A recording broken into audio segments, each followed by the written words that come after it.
Jenang Tradisional Barokah merupakan sebuah usaha yang didirikan oleh almarhum Bapak Slamet Riyadi dan Ibu Siti Wasito dalam produksi pembuatan jenang tradisional dan oleh-oleh khas Tulungagung. Terletak di Dusun Ngipik, RT 2, RW 4, Desa Bono, Kecamatan Boyolangu, yang lokasinya tidak jauh dari pusat kota. Usaha ini adalah usaha keluarga turun-temurun yang sudah berada pada generasi keempat. Pada awal merintis sekitar tahun 1993 sampai 1995, Ibu Siti Wasito masih memasarkan jenang tradisional yang diambil dari ibunya untuk dijual dari pasar ke pasar, mulai pasar Tamanan, pasar Sumber Gempol, dan pasar Munut. Hingga pada akhirnya usaha ini berkembang sehingga Ibu Siti Wasito berinisiatif untuk mendirikan usaha pembuatan jenang tradisional sendiri, yang saat ini usaha diberi label UD Barokah, Jenang Tradisional Barokah. Selain memproduksi jenang tradisional, UD Barokah juga memproduksi madu mongso, wajik, dan jadah. Di tempat usahanya ini juga membuka rumah toko yang menjual hasil produksi jenang tradisional serta oleh-oleh khas Tulungagung seperti geti, manco, sagon, dan kerupuk rambak.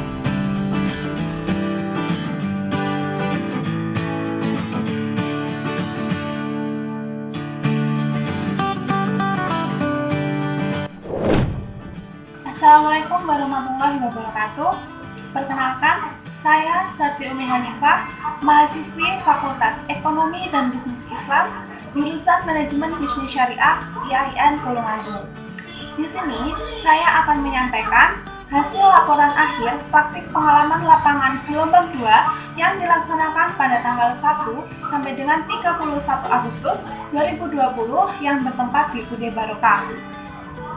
Adapun judul dari laporan akhir praktik pengalaman lapangan saya adalah penerapan manajemen sumber daya manusia dalam mempertahankan kualitas produk pada UD Barokah Jenang Tradisional Barokah Tulungagung. Sumber daya manusia merupakan salah satu faktor penting dalam rangka membentuk perusahaan yang maju dan berkembang. Dalam setiap kegiatan usaha, lembaga, organisasi, maupun kegiatan yang lain diperlukan sumber daya manusia yang kompeten di bidangnya masing-masing. Untuk itu, setiap usaha harus memiliki manajemen sumber daya manusia agar nantinya kegiatannya dapat dikelola dengan baik.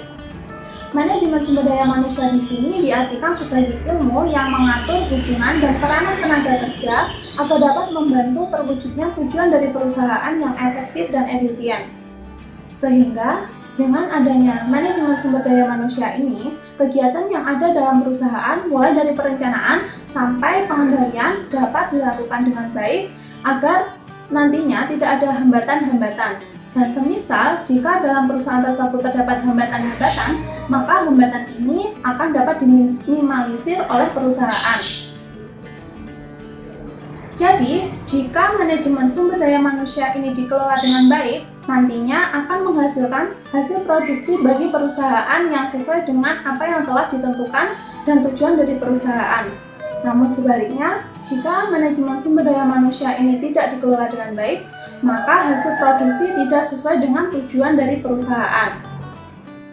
Ingat pentingnya manajemen sumber daya manusia bagi sebuah perusahaan, sebagaimana yang telah saya sampaikan sebelumnya. Maka dari itu, saya mengambil judul laporan akhir praktik pengalaman lapangan, yaitu penerapan manajemen sumber daya manusia dalam mempertahankan kualitas produk pada UD Barokah Jenang Tradisional Barokah Tulungagung.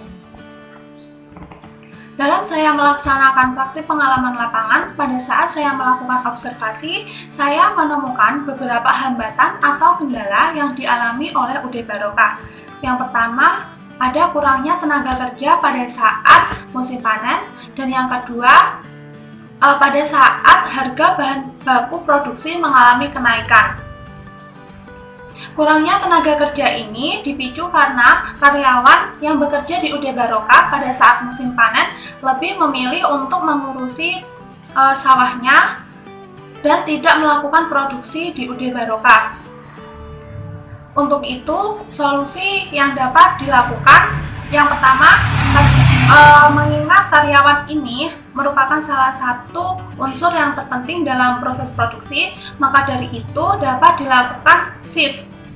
Seperti halnya itu pada saat karyawan tersebut tidak bisa berproduksi pagi hari, maka bisa koper atau ganti dengan karyawan lain yang bisa melakukan produksi pembuatan jenang pada pagi hari, sehingga proses produksi akan terus berjalan.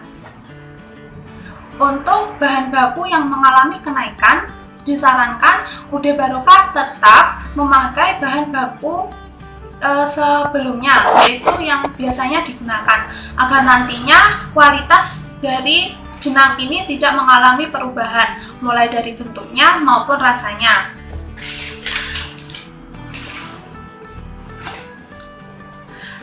Bahan baku ini seperti halnya contohnya, semisal ada yang menawari harga beras ketan yang harga 8.000, namun tidak pernah dipakai dalam proses produksi.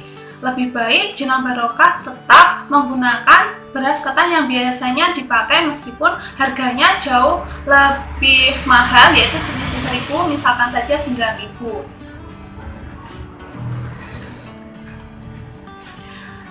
Di dalam pengelolaan usaha kegiatan ini juga dilakukan perencanaan dan juga penerapan manajemen sumber daya manusia yang sudah terorganisir sesuai dengan porsinya masing-masing.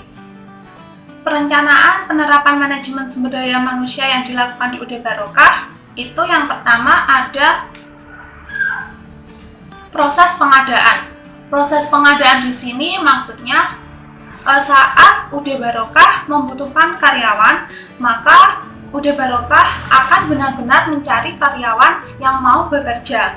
Biasanya pengadaan ini atau mencari karyawan ini ditujukan kepada masyarakat sekitar tempat usaha. Jadi masyarakat yang ada di sekitar tempat usaha diberitahu bahwa ada lowongan kerja, dan kemudian nanti UD Barokah akan memilih dari pelamar-pelamar yang akan bekerja di tempatnya. Yang kedua, menetapkan upah karyawan. Penetapan upah karyawan ini dilihat dari posisi kerja yang ada di UD Barokah. Misalnya saja, upah karyawan antara pengaduk pembuatan jenang produksi, jenang tradisional, dan penjaga toko di UD Barokah ini mengalami perbedaan upah.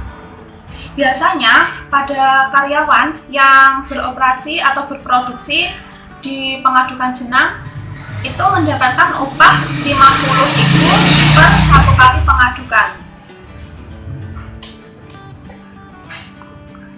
Yang ketiga, ada menciptakan jam kerja yang seimbang.